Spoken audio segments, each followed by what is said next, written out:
Alright guys, TacticalRab back again today. Hope you're all doing well and enjoying your day so far as the PC versus controller discussion rages on. Formal certainly has a few words to say about the situation as that transpired in the last week or so, but also Scump talking about the maps here in Call of Duty Vanguard and what his expectations are for this upcoming competitive season. Very much intrigued to your thoughts in the comment section below. Like if you guys enjoyed the video, subscribe if you are new as always, I would greatly appreciate it. I'm really upset the channel. Thank you very much indeed for doing that. It is free after all. This from Cannon White. First of all, not sure what's going on here on Red Star. Some questionable things happening, people glitching inside walls, people disappearing. It's kind of strange. I'm not really sure what these glitches are. I imagine they could be ironed out over time, but yes, this is classic stuff, I suppose, in the beta. People hiding inside walls. Not really sure how he's even seeing him here, but yeah, this is how things go, I suppose, a few days ago in the beta. Of course, we'll have to wait a fair bit of time now until the game actually does launch, I believe, on the 5th of November, slightly earlier than last year, which may imply some of these teams will have to make, well, some of their announcements relatively sooner than maybe they might have done otherwise. This then, of course, that came out a few days ago, the whole Crimsix versus Myth thing. You know, I've never put a controller player in my top 10, as, you know, Crimsix comes in the reply not particularly happy with the situation. I didn't even really notice the typo here until just now. Fair play on Myth, honestly, not deleting the tweet. This, of course, comes out Crimsix versus Myth a couple of days ago, and Formal and Co have some discussion to say on the matter, right? Effectively saying, look, it's, the whole discussion is just so naive, it seems, from Myth, like, no understanding, really, of what it takes to compete on the professional side, especially on the controller, and Bose has some thoughts on it as well. But Formal also saying, look, it's a pretty impossible argument to win. Everyone on either side is going to say that, you know, they have the best stuff and theirs takes more skill and all this, and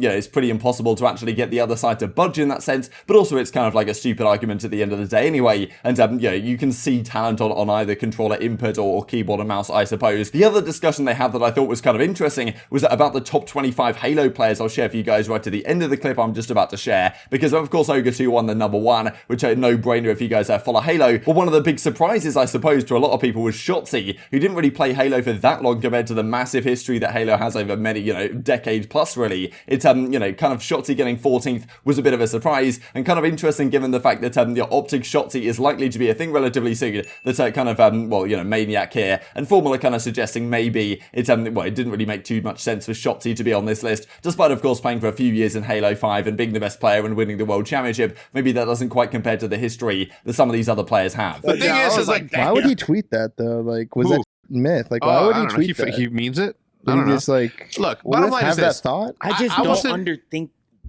Like, all right, so I played COD for a long time, right? Yeah. A long ass time. I just don't think. I'm just gonna say people like him. I don't mean no disrespect, but I'm just gonna say it.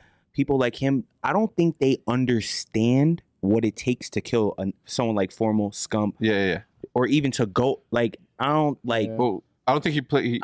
Meant it in that way, or but I'm just saying in general. He meant it. I'm just he said top 10, so that's why I'm saying that. Like, bro, they're like, it's different. Like until you're running around controller or whatever, verse them, you'll understand. Like, it just seemed like a really naive tweet. Like, I was just like, where are you getting that from? Yeah, I was like, do you even follow like console esports at all? Like, he does. No, he does though.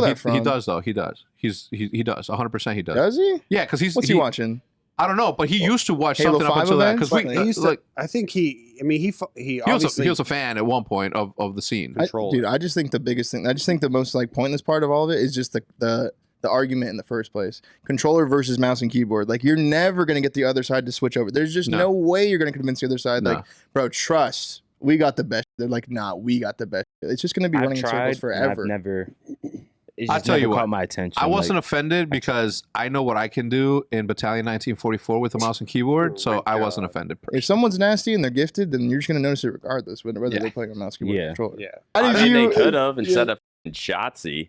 The fact that Shotzzy, it's not like Shotzi's like 25. Like, he absolutely dominated Halo 5. Like, he's gross. Obviously, he's gross. One of the most skilled people. Not on this list, though. But like, He doesn't fit on this list. So the other big discussion point here from Scump a couple of days ago about the Call of Duty Vanguard beta was how good the maps are going to be this year for competitive play. There certainly has been some mixed reviews here. Scump has some good feelings on the whole. He thinks that these maps are okay, but yeah, they're solid maps. There's nothing spectacular about them, but in generally, he's relatively confident that if the maps are like this and continue in this vein when the full game comes out, then we are in for a decent year. At the same time, though, there is a bit of a concern there that generally in the beta, they try and put some of their better maps in. We've seen that in previous titles as well, that, you know, the ones they're most confident in, they want to put in the beta, right? Because therefore it's going to mean that more people are going to buy the game if they think more maps are going to be like this. The ones that maybe they're not so confident on, don't think are so good, maybe they won't make it in the beta. So a bit of a question mark here really from Scump, but definitely a positive attitude looking forwards. But yeah, my overall impression of it was I loved it. I had a really good time with it. I got a lot of great gameplays from it.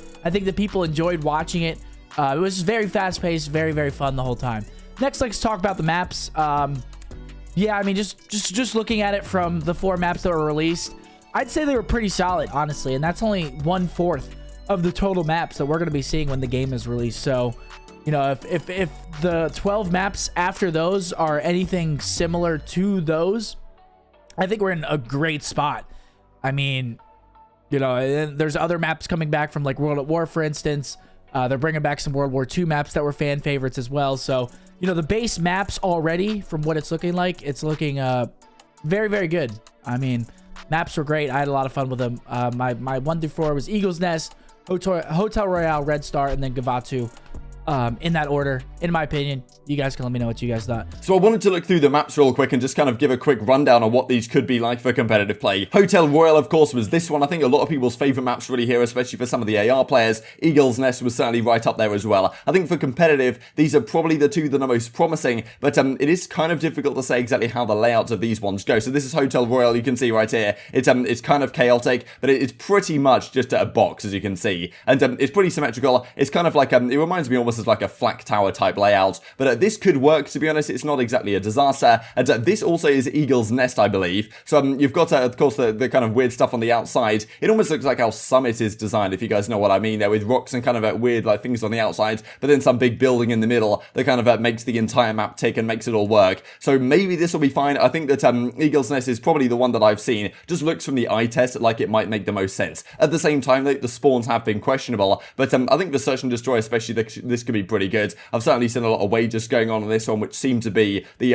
well, maybe the most promising map for wagers and Search and Destroy and stuff like that. At the same time, though, there are also some other candidates. You've got to consider even a massive map like Red Star, for example, which is this one, that for Search and Destroy, some people were suggesting could actually work quite well. If maybe the bomb sites were here and here somewhere, and the spawns were behind these two buildings in the corners, then actually for Search, this might not be the end of the world. Sometimes it's like that, right? Where a map like Arclov Peak, for example, in Modern Warfare, it's not going to work for Hardpoint, it's not going to work for Domination. I mean, imagine that map, I don't even want to think about it. I'm pretty sure Arclov Peak as well for Hardpoint, like, if you actually did play it in Hardpoint, it had like so many, or they were so far apart, it just didn't make any sense. But for Search, Arclov Peak, I think, was actually one of the better Search and Destroy maps in that entire game. And there were certainly some great moments on it, right? It kind of made sense. So for Search, sometimes these bigger maps can work, but also the time limit is always a factor, and the massive open section in the middle here is a bit of a question mark. And then the final map that was in the beta, that's Gavu2 or Gava2 or whatever it's going to be pronounced as. I'm not sure how this is going to work for competitive. I saw a lot of people playing this in Patrol, but it doesn't seem to be particularly promising from my estimation. You guys may have different thoughts on the matter though, especially if some of the destructible items around here get removed. Maybe it makes a bit more sense, but it is somewhat tough to say. The positive side of things though, really, and this is what Scump's kind of talking about, is yes, there are some other maps we know to be returning from previous Call of Duty titles. This right, we know that London Docks at least is rumoured to return in Call of Duty Vanguard here. Hopefully, well, they probably will, but hopefully they don't put up doors, hopefully they don't put up too many barricades you have to destroy. Like, they probably will do that, but like, at least keep it to a minimum, and we can disable that in competitive play anyway. This is how London Docks looked if you guys didn't really play World War II or aren't familiar with the title. It was, honestly, I think a lot of people would consider maybe even an S tier, like an A tier, definitely A plus tier competitive map of all time. Made so much sense, it worked really well, especially for Hardpoint, especially for Search and Destroy. CTF didn't really make too much sense because the flags were at each base, and the most effective way to run it was just straight down the middle. Doesn't really make too much sense for that, but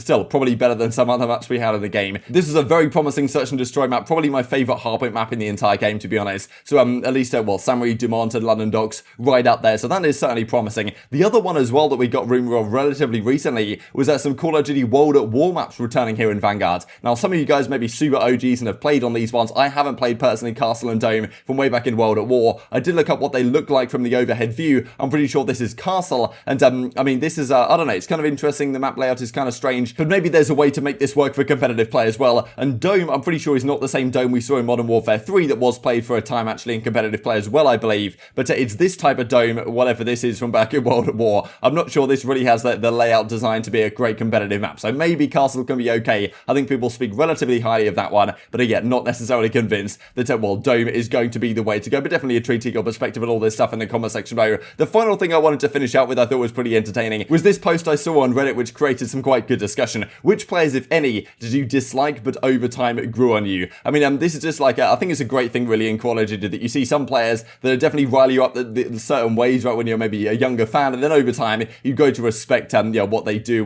for the scene. Guys like Clayster, guys like Crimsix, who certainly are kind of like they're Marmite type people. Some people are really like what they do. Some people get very frustrated with them, but and understand that, right, and they kind of embrace that as well. Like Karma here is a good example from way back in the day, like as an OpTic fan in Black Ops 2, like certainly Karma would be someone you don't want to be facing, right, a very difficult guy to face against. This I thought was funny with Octane coming back. Octane, that guy's face alone used to irritate me, but the balls of him should have their own fan base for the kind of stuff he says. These are other good examples as well, like Crimsix, for example, Slasher. Eggs, I think, like Eggs to me would probably be the number one pick. Like, Eggs just this guy who knows what he's doing to the fan base. When I first came into the scene following like Scump Nature and OpTic, like way back in the day, Eggs was always that kind of like arch villain that you really wanted to get one over, but he always seemed to get the better of OpTic. But over time, you grow to respect and what he's done for the scene and stuff like this, I tend to find over time. But I'm definitely intrigued to your thoughts and all this stuff in the comment section below. Temp is more like maybe a recent age one for people who don't quite get along with his personality and the way he conducts himself. But very much intrigued to your thoughts on the comment section below. Hope you guys enjoyed the video. If you did enjoy it, I'd greatly appreciate a like on the video. Really upset the YouTube algorithm. If you enjoyed this content, I know people like you may enjoy this content as well, and I've grown the competitive Call of Duty community. Thank you for watching as always. Take care, and I will see you next time.